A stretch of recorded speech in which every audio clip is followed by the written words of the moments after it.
111. Bagong linis yung ating Honda Click 125i. So ngayon guys, testingin natin to at papakita ko sa inyo mga bossing yung mga napalitan na natin na pyesa dito sa motor natin ngayon. So nabili natin tong Click na to guys last October 2024. Ngayon is August 2025 na. Kaya ngayon mga bossing, papakita ko sa inyo yung simple setup natin dito na pwede sa long ride mga boss, sa city drive, pamalengke. So ganun kasi yung gusto kong setup guys, na maganda yung motor pero nagagamit mo pa din siya na maayos. So tara mga boss, umpisahan na natin to. Let's go. Pagas muna tayo mga boss para tuloy-tuloy na yung biyahe natin. Full tank bossing, unleaded. Matibid lang sa gas yung Honda Click natin guys eh. Tingnan nga natin yung average na ito. So yun guys, umaabot siya ng 40 km per liter guys. Talaga namang napakatipid sa gas ng Honda Click. Let's go.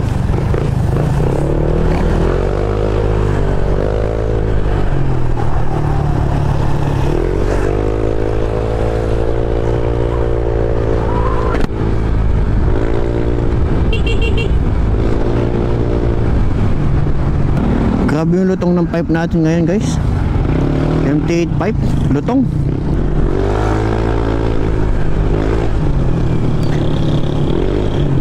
Ganda ng tunog. Itong MT8 pipe kapag hindi masyadong nakabirit tong Honda Click natin, ano lang siya guys, kalmado lang siya. Hindi siya masyadong maingay. Pero kapag binirit mo na yung silinyador, dun talaga mga bossing, napakaganda ng tunog. So yun ang pag-uusapan natin ngayon ay itong simple setup ko dito sa aking Honda Click 125i na pwedeng pang forma, pwedeng pang long rides, pwedeng pang city drive, at higit sa lahat mga bossing, no, pwedeng pamalengke guys itong setup natin sa Honda Click 125i natin. So hindi siya masyadong mababa, hindi siya masyadong mataas, saktong-sakto lang, semi-lowered lang siya mga bossing. Tapos yung mga gulong saktong-sakto lang din. At ipapakita ko sa inyo yung mga parts and accessories na nilagay at pinalitan ko dito sa ating Honda Click 125i. Grabe yung Honda Click guys, no, napakatipid niya sa gas. Maabot siya ng 40.6 km per liter. So compare natin siya sa ibang motorcycle mga boss, talaga namang napakatipid sa gas nito. Kung sa speed naman, sakto lang din, kaya naman niyang tumakbo ng hanggang 100. Sa ngayon mga boss, ang top speed ko na dito sa Honda Click, umabot yata siya ng 106 kung di ako nagkakamali. Pero try pa din natin siya ngayon mga bossing kung hanggang ilan yung top speed niya. Sa performance naman, sa comfortability, wala talaga akong masabi dito sa motor na to. Talagang sulit na sulit siya guys. May mga motor kasi ako mga boss na pwede lang pang forma, hindi pwedeng pamalengke, pero may speed, katulad ng Raider 150 Fi mga boss. Talaga namang napakabilis ng motor na yon, maporma, talagang mararamdaman mo na maganda yung motor na gamit mo kapag yun ang daladala mo. Pero kung mamamalengke ka o kaya naman may bibilin, medyo mahirap lang siyang gamitan mga bossing, no? Tsaka yun pa, manual siya, may clutch, may cambio. So sa comfortability talaga, Honda Click tayo guys. At meron pa tayong isang motor, yung ating NMAX V2. Yun naman, katulad nito, pwede siyang pang long ride, komportable siyang gamitin. Kaya lang guys, yung NMAX V2, ako lang personally, kasi hindi ako masyado matangkad, so mahirap siyang pamalengke mga boss. Hindi katulad nitong Honda Click, pang overall talaga. Tsaka sa singitan mga bossing, no, medyo mahirap din yung NMAX. Pero itong Click guys, oh, napakaliksi din ang motor na to. Katulad nung Raider 150 Fi natin, madali silang isingit. Tsaka sa arangkada naman niya, okay naman siya, mabilis naman siya. Kaya lang yung pag sa top speed lang guys, medyo doon lang talaga ako nabibitin dito sa motor na to. Nasa 105, 106 lang yung top speed ko dito.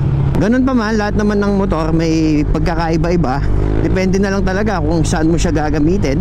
Kung sa long rides, madaming motor na pwede dyan. Ito din, pwede din Honda Click, NMAX, Aerox, PCX, ADV. Kung city drive naman, pwede din tong Honda Click, MIUI, Fazio, Giorno. Itong Honda Click natin mga boss, para sa akin pang overall siya. Kaya di talaga ako nagsisisi na bumili ako ng motor na to. So yan guys, oh, pwede pa siyang pang off-road. Uy, lalaki ng bato. Kuha yung mags natin dito guys. na rin nakakapagtaka kung bakit maraming naka Honda Click sa Pilipinas. Kasi naman maganda yung looks, matipid sa gas, komportableng gamitin. Try nga natin mga boss, no? Mabilis din naman pala umangat yung speed nya. Mabilis natin nakuha yung 80. At siya nga pala, kung interesado kayong mapanood yung mga motor natin, Honda Click, NMAX, Raider 150 Fi, subscribe lang kayo mga boss dito sa ating YouTube channel. At i-follow nyo na din ako sa aking TikTok account. Ako si Boki. So lahat ng parts and accessories mga boss, pwede nyo mabili doon sa account natin na yon, doon sa ating TikTok shop.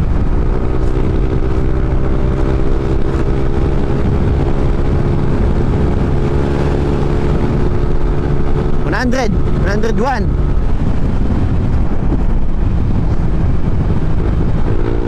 Parang lumakas tong Honda Click ko guys Kung sa bagay, nung last na tinap speed ko to, malaki pa yung mga gulong nya. Di pa ako nakapagpalit ng mags, stock pipe pa, tapos nasa 500 km pa lang yata yung tinakbo nun. Ngayon, na-break in na natin siya. Ang tinakbo niya na ngayon guys is 1,961. Tapos naka MT85 pa tayo ngayon.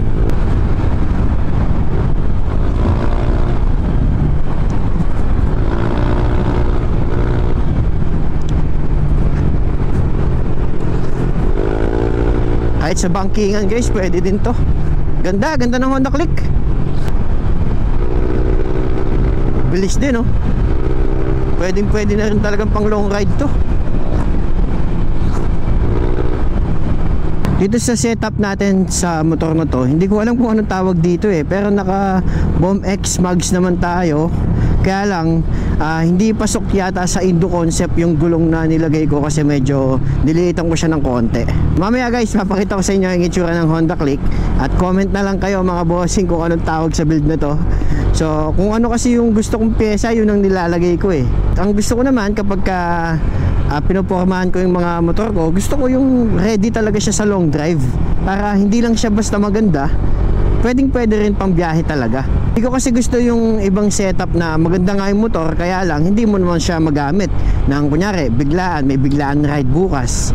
So para magamit mo siya, kailangan may tatanggalin ka pa, may ibabalik ka na pyesa. Gusto ko mga bossing yung mga motor ko ready talaga sa mga long drive, sa mga biglaan ride.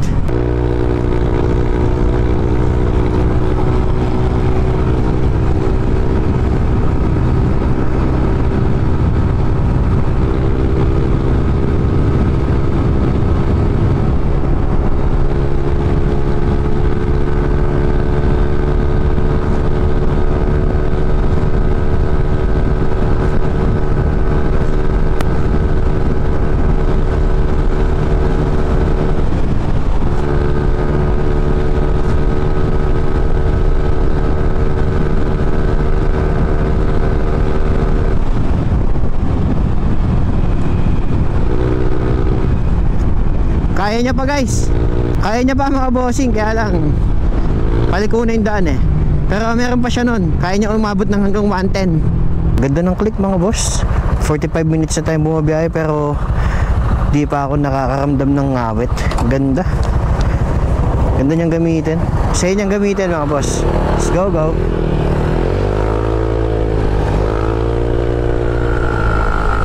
Bukas nga yung top speed ng Click ko. Dito tayo sa malilim. Ito nag-review ng vlog si guys si Boss Reed ng mga motor. Kaya dito ko din nakita tong lugar na to. Ang lilim Shoutout kay Boss Reed. Dito na rin ako nagbo-vlog ng mga motor ngayon. Saan kaya tayo? Dito na lang. Yan. Dito na lang pag ganyan. Yan. At ito na yung itsura ngayon ng ating Honda Click 125i. So papakita ko sa inyo mga boss, isa-isa yung mga parts and accessories na nilagay at pinalitan ko dito sa motor na to. Unahin na natin mga bossing, syempre yung ating Bomb X mags. Ayan, tapos yung gulong na nilagay natin, Beast tire ang size ng sa likod, 8090 by 14. Yung sa front naman 7090 by 14. Tapos naglagay tayo ng disc na Galfor disc na 260mm. Tapos syempre kailangan natin ng bracket. Tapos ito guys, pinalitan din natin brake hose holder. Lagay din tayo nito mga boss ng pa-design. Design lang to guys, wala talaga siyang gamit. Tapos naglagay tayo ng HRC emblem dito. At yung shock naman natin 305mm na Racing Boy. Bali semi-lowered lang talaga yung motor na to. Tapos binaba ko siya ng 2 inch dun sa front natin. Tapos naglagay din tayo ng mud guard para hindi pupunta doon yung mga dumi dito sa motor natin. RGB taillight mga boss, 13 modes yan. Ayan. Meron siyang iba't ibang kulay, meron siyang switch dito na maliit. At ito yung iba't ibang kulay niya mga boss. Ayan. Pili na lang kayo kung ano maganda dyan. Tapos naglagay din tayo ng signal light protector. Ito guys, mura lang to at napakalaking tulong. Ano pa ba? Flat seat. Natong flat seat na kulay pula. Binagay ko siya mga boss sa mags. Di ko lang alam kung maganda siyang tignan para sa inyo. Pero sa akin, all goods naman siya. Dito naman tayo, naglagay tayo ng Street King side mirror version 2. Yan siya guys, universal yan at adjustable. Pwede siya nakaganyan. At nagkaroon ng hazard mga boss itong Honda Click natin dahil dito sa domino handle switch. Yan siya guys. Wala tayong relay na nilagay dyan, basta plug and play lang siya. Yan, sa halagang 300 plus mga bossing no, nagkaroon ng hazard yung Honda Click natin. Nagpalit tayo ng MT8 pipe na napakalutong mga boss. Yan, talagang plug and play din yan. Walang reset ECU, walang remap. Talagang plug and play yung MT8 pipe. Sa radiator cap na ARM Premium. Naglagay din tayo ng radiator neck cover. At syempre mga boss, ARM Premium din yung nilagay nating radiator cover, yung windmill. Yan guys, kapag umaandar yung motor natin, umiikot yan mga bossing. So ano pa ba? Ito, nilagay din natin to, sabitan ng mga pinamalengke natin. So yan mga boss, ganun lang kasimple itong ating Honda Click 125i. Ang setup na pwedeng pang long ride, pwedeng pang malengke, pwedeng pang city drive. So kayo mga bossing, comment naman kayo kung anong tawag nyo dito sa setup natin na to. So comment lang kayo dyan sa ating comment section mga boss. At anong masasabi nyo dito sa ating Honda Click. At ang odo nga pala nito ngayon 1,970 na. Yan, overall para sa akin napakasulit ng Honda Click sa pang araw-araw na motor, pang araw-araw na gamitin, pang trabaho, pang forma. Okay na okay din. Nag-vlog ako ngayon guys tungkol sa Honda Click kasi gusto kong may share sa inyo yung mga parts and accessories na nilagay natin dito. At kung gusto niyo bumili ng mga accessories na yan, pwede kayong makabili guys doon sa aking TikTok shop. I-search nyo lang yung pangalan ko doon, ako si Boki. So ayun, ikot-ikot lang muna tayo dito. At ipasyal muna natin itong ating Honda Click 125. Lutong ng pipe natin guys.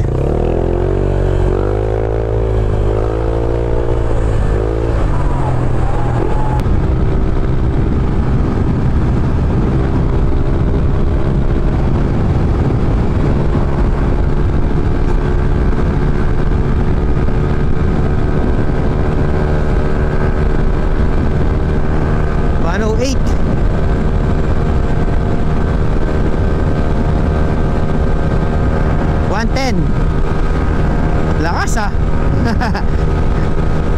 Meron pa oh. Kaya pa 111.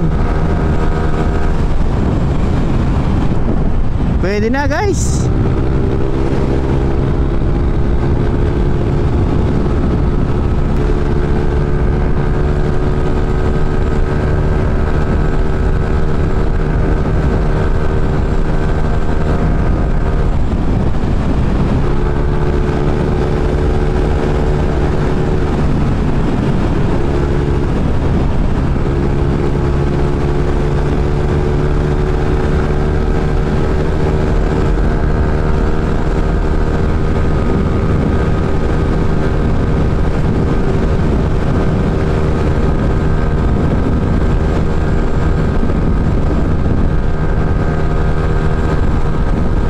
Lumakas yung top speed ko ngayon dito sa Click guys ah. Maabot na siya ng 110, 111. Dahil nga siguro na nagliit na ako ng gulong. Hindi ko alam kung nakatulong din tong MT8 pipe na to. Basta nilagay ko tong MT8 guys, plug and play na lang siya eh. Wait lang, kunin ko lang yung cellphone ko guys, para meron tayong pang TikTok. Tara, kamote gaming muna tayo. Habang nagmumotor, nagbibideo sa cellphone. Sayang yung view dito eh, ganda eh. Pero wala naman dumadaan guys. Baka mabash tayo nito. Yun, no? Ganda. Ganda ng tulay na to talaga. Lagi akong dumadaan dito eh. Lagi din ako pupunta dito. Mamaya pipicturean ko na lang yung motor ko dito guys, pang thumbnail natin.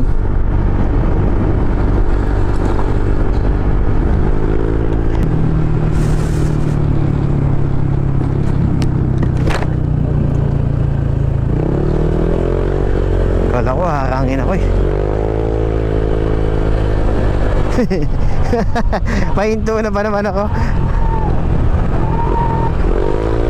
Ito nga pala yung papunta sa New Clark City. Nung pumunta tayo sa Monasterio de Tarlac, dito tayo dumaan. Ganda na daan dyan mga boss. U-turn na tayo dito. Pwede picture dito ba? Picture lang, picture. Bawal dito ha?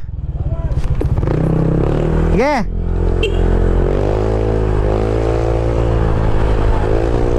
Bawal daw guys. Lutong ng pipe natin oh.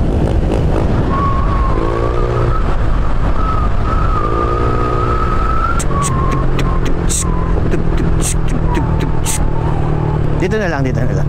Baka pwede naman siguro dito.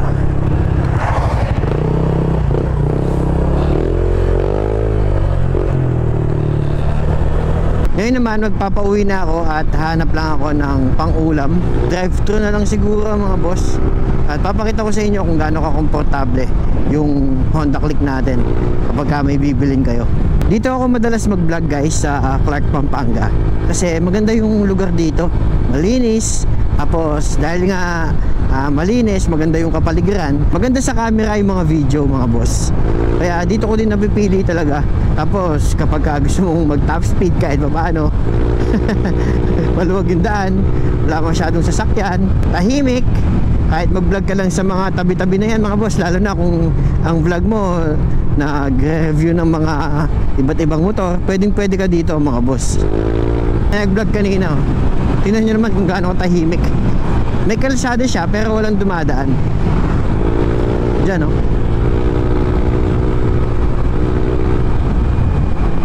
Siya nga pala guys, no, kapag nag-vlog tayo ng mga motor natin, lalo na kapag yung vlog natin is yung review, di ako masyado dun sa mga madetalye. Gusto ko lang kung ano yung mga nakikita ko guys, yun lang yung mga sasabihin ko. Di kasi ako naglalagay ng script, di ako nagsusulat, di ako naglalagay ng kopya.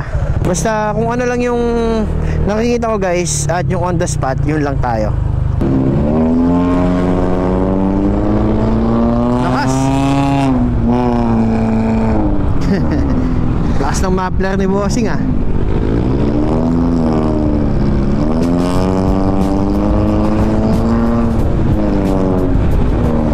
Wala tayong nakitang KFC, dito na lang tayo sa McDo. Alright. Hello. Thank you. Thank you.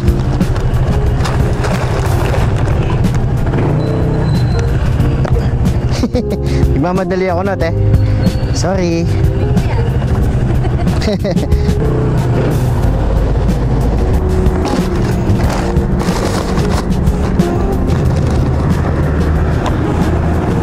Kasya. Alright. So yun, ganun kaganda mga bossing ang Honda Click 125 kapag may bibilin kayo, kapag magda-drive thru kayo. So ngayon, ito yung ano natin guys, so coke float natin. Tapos yung mga pinabili natin dito sa compartment. Alright, let's go. So yan mga boss, at nakabili na din ako ng pang-almusal, nakapag-drive-thru na ako. At ngayon guys, dito ko natatapusin yung ating vlog. Maraming salamat sa mga sumama mga boss dito sa ride natin dito sa ating Honda Click 125i. Like, share, and subscribe dito sa ating YouTube channel mga boss. At abangan nyo pa yung mga susunod pa natin na video tungkol dito sa ating Honda Click NMAX Raider 150 Fi. So yan, maraming salamat mga bossing. Kita-kita tayo sa ating next video. Maraming salamat.